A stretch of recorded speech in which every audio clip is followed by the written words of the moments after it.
정관용의 지금 이 사람.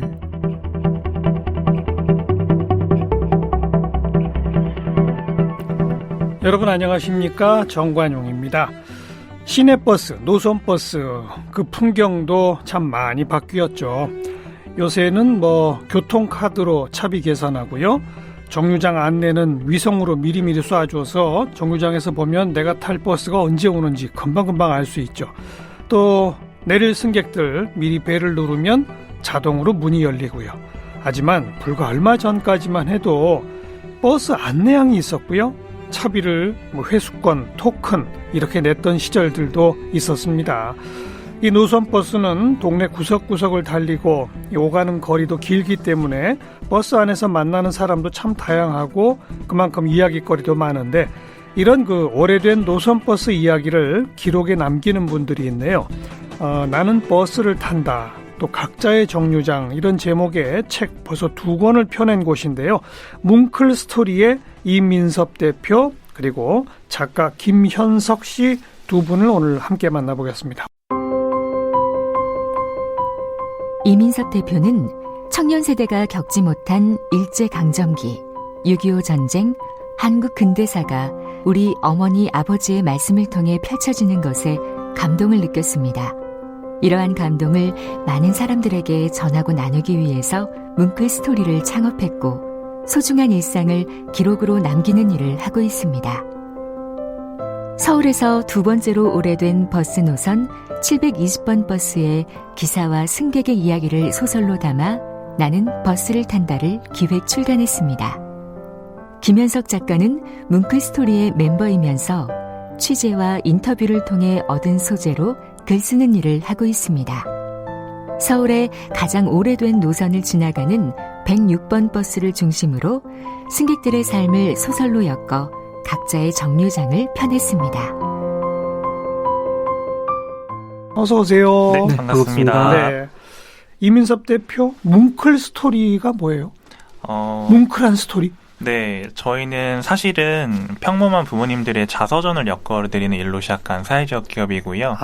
네, 부모님들을 만나 뵙고 서로가 서로를 이해하는 과정에서 뭉클한 이야기들이 많이 나오더라고요. 네. 그래서 앞으로도 좀 꼭 부모님뿐만 아니라 우리 사회 곳곳에 작은 역사들을 발굴하고 그 이야기들 뭉클한 이야기로 엮어보자라고 그렇게 이름을 짓게 되었습니다. 네, 제가 명함을 보니까 네네네. 작은 역사를 기록하는 사람들. 네네네. 사실 시작은 역사라기보다는 부모님을 좀 더 이해하고 또 소통하기 위해서 시작을 하게 된 일이고요. 네. 그리고 부모님의 이야기를 들으면서도 사실 우리 부모님의 삶이 역사라는 생각은 못 해봤습니다. 역사라고 하면 막연히 큰 역사, 정말 거시사 정도만 생각을 했는데 우리 부모님들의 이야기를 듣다 보니까 그 속에서 정말 진짜 역사를 저희가 발견을 하게 되더라고요. 그래서 저희 나름대로는 평범한 시민들의 삶 속에서 네. 작은 역사를 찾고 그걸 기록함으로 인해서 우리가 기억해야 될 진짜 역사를 기록하고자 그렇게 생각을 했습니다. 젊은 세대가 보통 부모님 세대한테 관심 없는데 어떻게 기특한 생각을 했어요?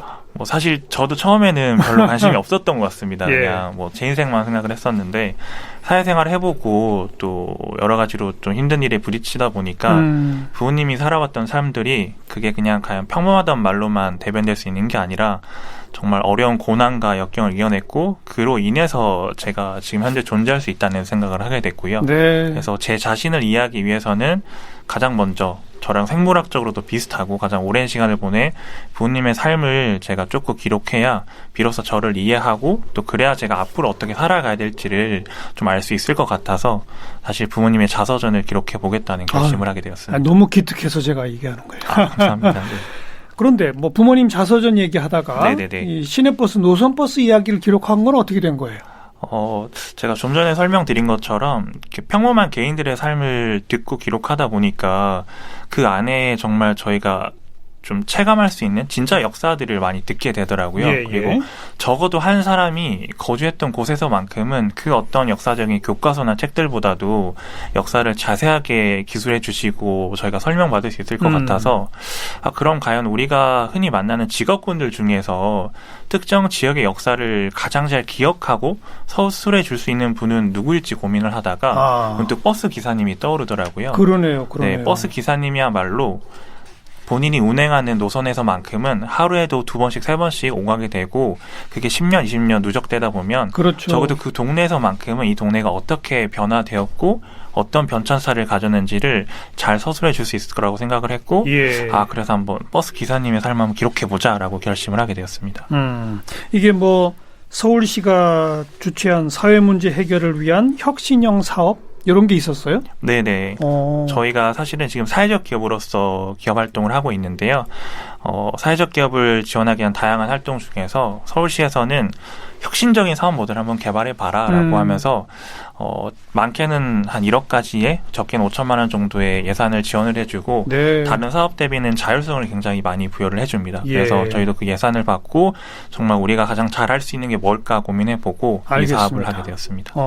근데 이렇게 106번 노선, 720번 노선을 선택한 무슨 이유가 있나요? 많은 버스 노선들이 그 자체로 의미가 있고 역사를 기록하고 있겠지만 저희가 첫 번째로 사업을 하는 데 있어서는 그럼 가장 오래된 노선을 한번 찾아보자라고 생각을 하게 됐고요. 근데 생각보다 버스에 대한 기록들이 많이 없었습니다. 공무원들도 잘 모르고 그래서 저희가 수소문을 하다가 버스 매니아로 알려진 이제 김은배 씨라는 개인이 계시는데 저희가 그분에게 자문을 요청을 했고 그분께서 106번이 서울시에서 가장 오래된 노선이고 720번은 두 번째로 오래된 노선입니다라고 말씀해 주셔가지고 저희가 일단 시작을 하는 데 있어서는 가장 오래된 두 노선을 통해서 한번 이야기를 기록해 보자라고 해서 두 노선을 정하게 되었습니다. 106번이 제일 오래됐대요? 네네 맞습니다. 언제 네. 만들어졌대요 그러면? 혹시 그런 기록이 있대요? 그 106번 버스는 그 이전에 15번 버스였고 또 그 이후에는 13번 버스였는데요. 어디서 어디까지 가는 거예요? 경기도 의정부시 가능동에서 서울 종로 5가 사이로 왕복하는 버스입니다. 근데 이 버스가 다른 버스들은 노선이 변경이 되는 경우가 많은데 106번 버스는 아주 사소한 부분을 제외하고서는 거의 그 노선이 달라지지 않아서 네. 서울에서 가장 오래된 버스 노선이라고 합니다. 예. 이게 저 버스 준공영제가 되면서 노선 번호가 다 바뀌었잖아요. 네 맞습니다. 출발지, 도착지 뭐 이런 거를 상징하는 네네네. 번호로 바뀌었죠. 네네네. 그 이전에는 그냥 그 버스 회사들이 자기들 마음대로 막 번호 붙이고 그러지 않았었어요? 네 그랬던 것으로 알고 있습니다. 네. 106번이 제일 오래됐고 720번이 두 번째다? 네네 맞습니다. 720번은 어디서 어디까지 가는 겁니까? 720번은 은평구 진관동 차고지에서 출발을 하고요. 그래서 서울의 가장 중심부를 이제 서대문부터 종로 쪽 라인을 지나서 동대문구 다음 심리에서 해차를 하는 버스입니다. 이게 옛날에 아마 154번 뭐 이런 거 아니었어요? 네, 154번 그리고 155번이었는데 이제 공용제가 되면서 현재 720번 노선으로 제가 바뀌었습니다. 어렸을 때 네. 저 독립문 그쪽에 살았거든요. 그 앞에 지나다니던 154번, 네네네. 155번 버스예요. 네네네네. 그게 이제 번호가 바뀌어서 720번. 네네네. 네. 버스 기사분들을 그럼 많이 만났겠어요? 그 기사분들이 어때요? 자기들 이야기를 담는 책을 만들겠다니까 뭐라 그래요? 처음에는 사실 저희도 걱정을 많이 했었고요. 이런 일이 한 번도 없었기 때문에 운수회사에 연락을 했을 때 과연 저희를 반갑게 맞아주실까라는 걱정을 했는데 다행스럽게도 운수회사 대표님부터 제 기사님들까지 정말 저희를 열렬히 환영을 해주셨고요. 네. 사실 106번 버스 같은 경우는 안타깝게도 코로나 시국 때문에 저희가 기사님들을 많이 만나뵈지 못했고요.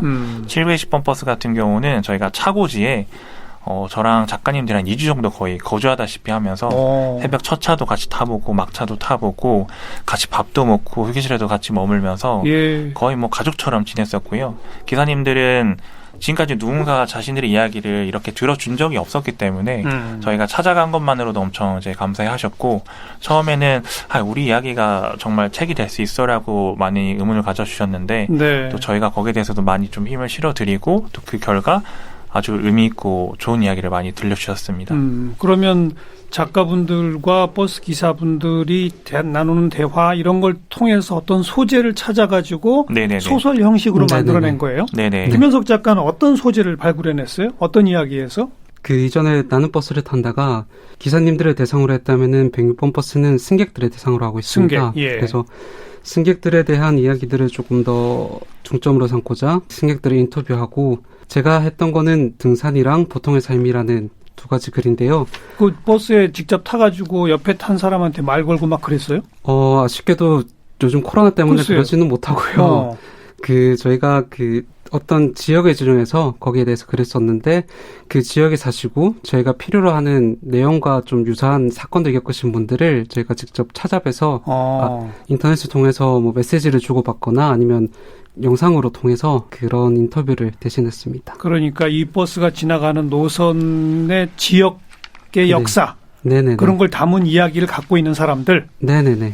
그중에 한 얘기가 어떤 얘기예요? 등산이라는 글에서 이 글이 IMF에서 실직을 하시고 산을 오르시는 분들에 대한 이야기를 담은 내용인데 어떤 분이랑 이야기를 나누다 보니까 90년대 도봉산쯤에 IMF로 실직하신 분들이 많이 오갔다고 하더라고요. 그럼요. 몇 년생이 혹시 김현선 작가? 저는 91년생입니다. 91년생? 네네. 7, 8살 때 얘기네요. 그때가. 네, IMF 터지고. 네, 많이 어렸을 때 얘기죠. 그래서 뭐 저희 아버님이나 관련된 어르신들 이야기도 많이 수집하고 네. 그분들은 어찌됐든 IMF를 직접 겪으신 분들이니까요. 그분들이 또, 네. 갑자기 실직하고 네. 집에만 있기 뭐하니까 네네네. 아침에 나와서 산에 가고 네, 그 맞아요. 얘기를 담은 거예요? 네네, 그런 이야기들을 중점으로 다룬 거죠.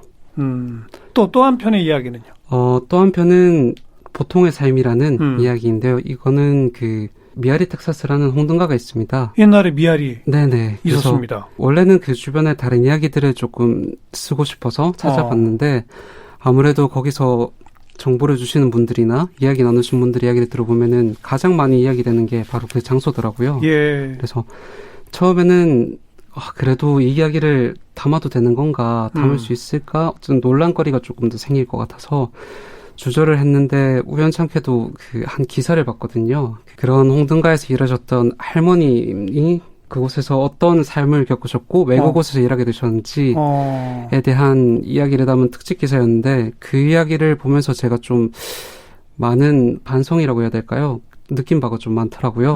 그래서 그분이 남편이 어떻게 바람이 나셔가지고 남편이 그 가족을 두고 서울로 올라가셨대요. 네. 그래서 어떻게 해야 되나 싶다가 이제 남편을 쫓아서 서울로 올라왔는데 그러면서 처음에는 의도치 않았는데 어떻게 흘러가다 보니까 그곳에서 일을 하게 됐다고 하더라고요. 그래서 처음에는 벗어나려고도 많이 했고 그렇게 막 하다가 또 안 돼서 다시 돌아오시고 또 그러니까 그런 먹고 살 길이 막막하다 네네. 보니 예. 또 아이들도 있고 남편도 찾아야 되고 그런 일들을 해야 하다 보니까 어떻게 시간이 맞는 게 그런 일밖에 없다고 하더라고요. 아이를 키워야 되니까. 네네. 그래서 그런 이야기들을 조금 듣고 관련된 기사들도 찾아보면서 저게 좋은 일은 아니지만은 내가 그렇다고 해서 저런 것들에 대해서 마냥 비난을 할 수 있을까? 저분도 네. 저분 나름대로의 사정이 있을 텐데 라는 생각으로 그런 이야기를 쓰게 그래서 됐습니다. 제목이 보통의 삶이에요. 네네. 그분들의 삶도 우리에게는 좀 특별하지만 어쨌든 모든 사람들의 삶 중에 하나라고 생각을 해서 우리의 분명한 살아있는 역사의 한 장면이니까. 맞습니다. 네. 그 각자의 정류장이 그 106번 노선버스가 지나가는 지역마다의 이야기를 담은 단편 소설집이라면 네네. 먼저 나온 책이 버스 기사가 주인공인 장편 소설이네요. 네, 맞습니다. 이건 어떤 이야기입니까?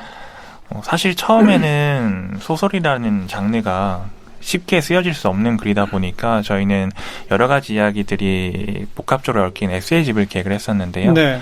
이 집필 과정에 참여해 주신 작가님께서 버스 기사님들하고 굉장히 유대관계를 많이 쌓고 또 정을 많이 주신 것 같아요. 그래서 많이 몰입도 하셨고 그러다 보니까 마치 본인이 버스 기사가 된 것처럼 몰입을 하셔가지고 소설을 쓰게 되었고요.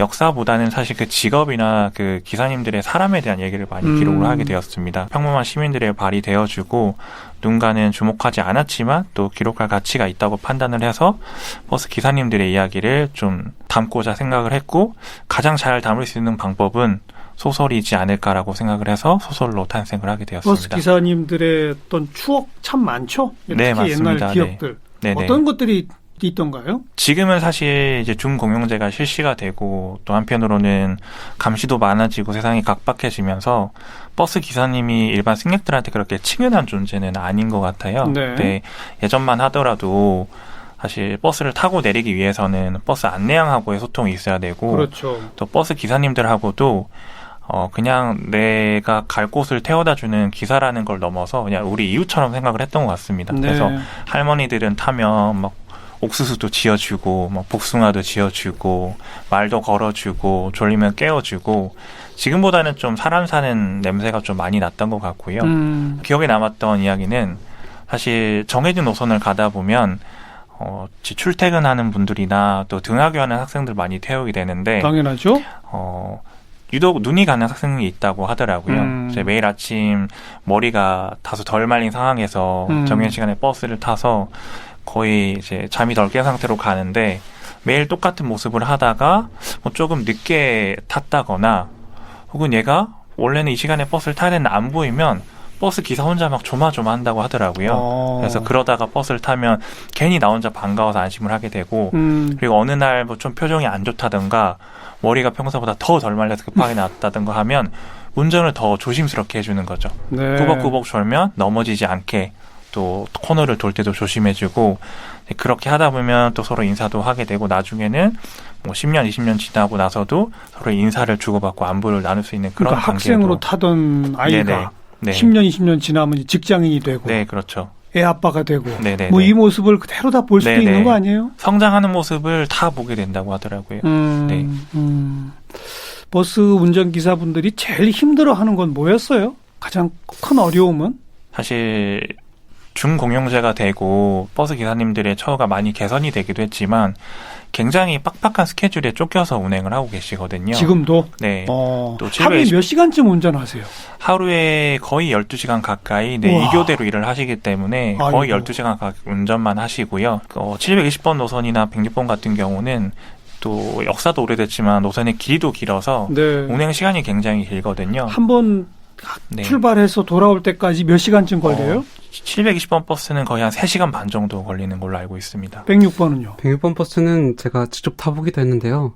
차가 안 밀린다면은 3시간 정도. 3시간? 네, 밀리면은 4시간 그 이상도 걸릴 수도 있고요. 와, 4시간. 네. 그럼 네네. 3, 4시간 동안은 1초도 쉴 수가 없는 거잖아요. 네네. 네, 화장실도 마음대로 못 가고요. 못 가는 거죠. 네. 어. 그러니까 회차지에서 또 정해진 화장실이 있는 게 아니라 그 지역에 건물에 경비 아저씨랑 친분을 좀 쌓아야 화장실을 쓸 수 있게 되는 거죠. 그러면 승객들한테 양해를 구하고 정말 헐레벌떡 뛰어가서 그렇죠. 화장실을 급하게 해결을 하고 예.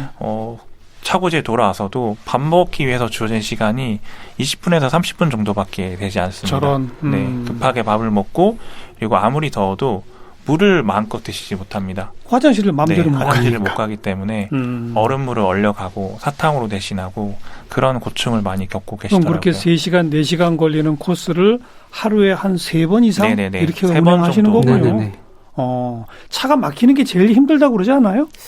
아마 그러시겠죠. 그 가장 걱정되는 부분이 정해진 시간에 정해진 정류장에 못 가는 게 굉장히 그러니까요. 신경 쓰인다고 하시더라고요. 그래서 아마 차가 막히는 게 그분들로서도 굉장히 염려되는 부분이 아닌가 싶습니다. 또 고장이 나거나 차가 네, 맞습니다. 아니면 사고 나는 거 그런 네네. 얘기들은 못 들었어요? 사고가 사실 일반인들은 한 10년에 한 번 정도 사고를 겪는다고 하더라고요. 평균. 그만큼 운행하는 시간이 적을 테니까 그런 평균이 이제 측정이 되는데 버스 기사님들은 한 3년에 한 번 정도는 사고를 겪게 된다고 하시더라고요. 근데 우리가 혼자서 자가용을 운전하다 사고 나면 그 사고로 인해서 영향받는 사람이 사실 소수이지만 버스는 통행에도 방해가 되고 그걸 타고 다니는 승객들도 있고 또 앞뒤 배차 간격도 있다 보니까 심적으로 굉장히 큰 부담을 안게 되는 걸로 알고 그렇죠. 있습니다. 네. 네. 그래서 본인이 사고 나면 또 운수 회사의 이런 평점에도 영향을 끼치기 때문에 사실 저희가 생각하는 것보다는 많은 압박감 속에서 운전을 하고 계십니다. 그래도 과거보다는 중공영제 이후에 처우가 많이 좋아져가지고 네네네. 요즘은 버스 기사 되기도 굉장히 힘들다면서요? 네, 맞습니다. 경쟁률이 굉장히 치열하다고 들었어요. 네, 지금은 워낙 하고 싶어 하시는 분들도 많기 때문에 누군가 퇴사를 해야만 신입사원을 그러니까요. 뽑을 수가 있는데 이제는 퇴사하는 것 자체가 워낙 흔치 않아가지고요. 신입사원들이 특히 서울에 있는 운수회사에 들어오는 건 굉장히 어렵고 또 하나 이제 정년일 다 채우신 분들은 촉탁사원이라고 해가지고 1년 단위로 연봉을 조금씩 깎아가면서 정년 이후에도 네, 계약을 연장하는 방법이 있어서 그분들에게 있어서는 또 자기의 노후를 보장할 수 있는 좋은 제도이긴 하지만 또 그만큼 젊은 기사님들에게 있어서는 채용을 시도할 수 있는 그런 그렇죠. 기회가 좀 줄어드는 반대 효과도 있는 것 같습니다. 여성 기사분들도 많아졌죠? 네네, 네. 많이 늘어났습니다. 여성 기사분들이 이제 저희가 만나뵌 운수회달 같은 경우는 한 10% 내외 정도인 것 같고요. 사실 저희도 버스 기사라고 하면 남자 기사를 먼저 떠올리기 때문에 선입견을 갖고 여러 가지 질문을 드렸는데 여성 버스 기사님들은 남자 여자의 차이가 아니라 개인의 성향의 차이이고 또 남자라고 해서 꼭 운전을 남자답게 우리가 말하는 남자답게 하는 게 아니라 뭐 개인의 성향에 따라서 누구는 더 부드럽게 하기도 하시고 누구는 더 와일드하게 하기도 하시고 또 대체적으로 아직까지는 사회적 편견 때문에 여성 기사분들이 드문 사회인데 또 그만큼 어려운 길을 걷고 계셔서 더 많은 자부심을 보여주기도 하셨습니다. 네. 이 버스 운전하시는 분들이 이 신체적으로 뭐 건강상의 문제라든가 내지는 직업병이라든가 그런 질환들은 없던가요? 아무래도 이제 아까 말씀드렸다시피 화장실을 마음대로 화장실을 많이 못 가는 문제 때문에 이런 관련된 질병들이 좀 있으신 걸로 알고 있고요. 그리고 보통의 사람들처럼 동일한 시간대에 잠을 자고 또 낮 시간에 일을 하고 네, 정해진 휴일이 있는 게 아니라 좀 스케줄이 좀 다르다 보니까 어떨 때는 이제 새벽부터 네. 일하셔야 되고 또 어떨 때는 심야까지 일해야 되고 그죠? 네, 그런 면에 있어서 아무래도 좀 스케줄이나 컨디션 관리에 어려움을 겪으신 분도 계시고요. 또 예전보다는 많이 줄어들었지만 좀 승객들을 상대하면서 여러 가지 스트레스를 겪다 보니까 그런 정신적인 부분에 있어서 어려움을 호소하는 분들도 많이 계신 걸로 알고 있습니다. 최근에 마스크 안 쓰고 버스 타려고 하는 분들 네. 기사분들이 뭐라고 하다가 막 구타당하기도 하고 네네 그런 그렇죠. 봉변당하시는 분들도 많이 있죠, 기사분들. 네네 굉장히 많죠. 요즘에야 그 가림막 같은 게 쳐져 있어서 그나마 직접적인 폭력에서는 조금 피할 수 있는데 예전에 그런 게 없었을 때에는 뭐 술을 드시고 타셨던 분이 자기 마음에 안 든다고 그냥 구타를 하셨던 경우도 있고 그런 일이 굉장히 빈번했다고 하더라고요. 네. 뭐 술 취해가지고 차에 타서 네네. 막 토해놓기도 하고 네. 그런 일들도 있잖아요. 네네, 그럼요. 그런 해코지들을 많이 하는데 그 승객분들이 그거를 처리하는 게 당연히 버스 기사가 해야 될 일이라고 그러니까요. 생각하시더라고요. 그래서 그런 부분에서도 굉장히 많은 스트레스를 받으시는 것 같기도 하고 그랬습니다.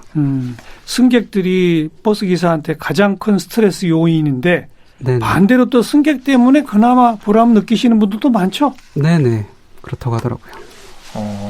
제가 재밌는 이야기가 지금 떠올랐는데요. 사실 특히 720번 노선 같은 경우는 종로 일대를 지나기 때문에 비슷한 지역을 지나는 노선이 710번 말고도 많이 있습니다. 많이 있죠. 근데 신입 기사분이 720번 버스를 처음 운행을 했는데 앞에 뒤에 같은 지역을 가는 노선이 버스가 오는데도 자꾸 자기 버스에만 사람들이 탄다고 하더라고요. 그러니까 본인은 빨리 승객을 태우고 스케줄에 늦지 않게 가야 되는데 자꾸 손님이 많이 타고 내리니까 좀 늦어지게 되고 괜히 승객들을 원망했다고 하더라고요. 왜 다른 버스도 있는데 내가 운행하는 버스만 타냐고 했는데 그 이유를 저희가 듣게 된 게 지금 우리나라가 문맹률이 많이 이제 떨어져 있긴 하지만 여전히 나이가 드신 분들 중에서는 숫자나 글씨를 잘 못 보시는 분이 계신다고 하더라고요. 근데 그런 분들은 버스의 번호나 글씨를 보고 버스를 타는 게 아니라 내가 봤던 버스의 모양이나 그리고 기사님들의 얼굴을 보고 버스를 탄다고 하더라고요. 그런 분들이 있어요. 네, 아직도. 그래서 내가 가고 싶은 곳을 다른 버스를 타면 좀 더 편하게 빨리 갈 수 있겠지만 그 버스가 어떤 버스 잘 모르시니까 익숙한 얼굴의 기사님이 올 때까지 혹은 익숙한 형상의 버스 번호가 보일 때까지 기다리셨다가 그 버스를 타고 다니시는 거죠. 네. 그래서 그런 이야기를 젊은 기사분이 저희랑 인터뷰하는 과정에 이제 나이 드는 이제 선배 기사님을 듣게 됐는데 괜히 자기 자신을 좀 반성하게 되고 또 그런 분들을 볼 때는 이전과 다른 이제 태도로 좀 더 친절하게 대해드렸다고 하더라고요. 이게 지금 720번, 106번 두 개의 소재로 두 권의 책을 펴냈는데 앞으로의 계획은 어떻게 됩니까? 사실 저희가 서울버스 노선을 시작으로 해서 저희 맘 같아서는 지하철도 한번 기록을 해보고 싶고 지역의 노선도 기록을 해보고 싶었는데 근데 이 가업 자체가 저희가 기획한 거는 인터뷰를 통해서 이야기를 만드는 게 가장 핵심이거든요. 그렇죠. 근데 현재로서는 코로나 때문에 대면으로 인해서 할 수 있는 것들이 많이 제약이 따르다 보니까 지금 현재는 이제 버스 노선보다는 저희가 자주 좀 방문하게 되고 또 의미 있다고 생각하는 지역들의 역사를 기록을 많이 하려고 하고 있고요. 지역 역사. 네, 최근에는 대전에 있는 이제 소재동이라고 100년 정도 된 오래된 철도 관사촌이 있습니다. 그래서 그 철도 관사촌을 통해서 우리가 때로는 부끄럽다고 해서 쳐다보지 않으려고 했던 진짜 근대사와 현대사 이야기를 예. 저희만의 방식으로 인터뷰하고 기록하려는 시도를 하고 있습니다. 김현석 작가는 이번에 여기에 참여해보면서 어떤 걸 느꼈어요? 제가 이 106번 프로젝트에 참여하면서 일단은 버스라는 것에 대한 의미를 좀 다시 새겨보는 과정이 된 것 같아요. 요즘 제가 몇 번 버스를 타긴 하지만은 버스라는 게 그냥 타면은 목적지에 도착할 때까지 그냥 휴대폰을 만지거나 책을 보고 하는 그런 지나가는 장소였거든요. 그렇죠. 근데 생각을 해보면은 처음 버스를 탔을 때는 굉장히 어렸을 때 버스를 탔을 때는 그 버스 자체가 또 하나의 재미였거든요. 신기하고. 그래서 버스를 타면은 뭐 좌석을 구경하기도 하고 어디를 지나가는지 살펴보기도 하고 그렇죠. 풍경이나 그런 것들을 또 이렇게 보면서 여기에는 뭐가 있고 그런 것들을 알아가고 했었는데 그 전까지 잊고 있었던 게 이제 이 버스를 타면서 좀 새로이 되새기지 않았나 그런 계기가 된 것 같기도 합니다. 버스 기사분도 다시 한번 보게 되고 그죠? 네네 그렇죠. 일단 저희가 이전에 있던 버스 책을 봤었기 때문에 이제 뭐 버스를 타면은 괜시리 저 버스 기사님은 어떤 삶을 사셨을까 한번 생각해 보게 되더라고요. 옛날 학창 시절에 버스 타고 통학 안 했어요? 저는 지하철 탔어요? 아니요, 학교가 가까워서 걸어 다녔습니다. 이 대표는? 네, 저는 버스를 항상 타고 다녔었습니다. 그 학창 시절 버스 탔을 때 꼭 네. 비슷한 시간대에 타는 여학생 때문에 막 가슴 두근거리고 그런 적 없어요? 저는 사실 이제 여성보다는 처음에 버스 기사님들을 보고 가슴이 두근거렸던 것 같아요. 제가 몸체가 작았을 때 버스는 굉장히 크잖아요. 그 큰 버스를 운전하시는 멋진. 네, 그리고 그 기어봉이 저는 그렇게 멋있어 보였거든요. 지금은 예전보다는 좀 많이 짧아졌는데 예. 커다란 기어봉을 막 멋있게 움직이시고 예. 많은 승객들을 딱 태우고 가는 모습을 보면 사실 버스 기사의 이제 꿈도 한번 꿔봤던 적이 있고요. 그렇죠. 네, 그래서 그런 기억들이 일을 하면서도 다시금 좀 새록새록 떠올렸던 기억이 있습니다. 알겠습니다. 이처럼 이렇게 소소한 우리 일상의 한 장면, 그리고 한 공간, 그리고 한 순간, 네. 뭐 이런 거기서 만나는 분들 이런 네. 게 다 풍부한 이야기거리가 된다. 네네. 이걸 기록할 수 있겠네요. 자, 뭉클 스토리의 이민섭 대표, 또 작가 김현석 씨 두 분 고맙습니다. 네, 감사합니다. 감사합니다.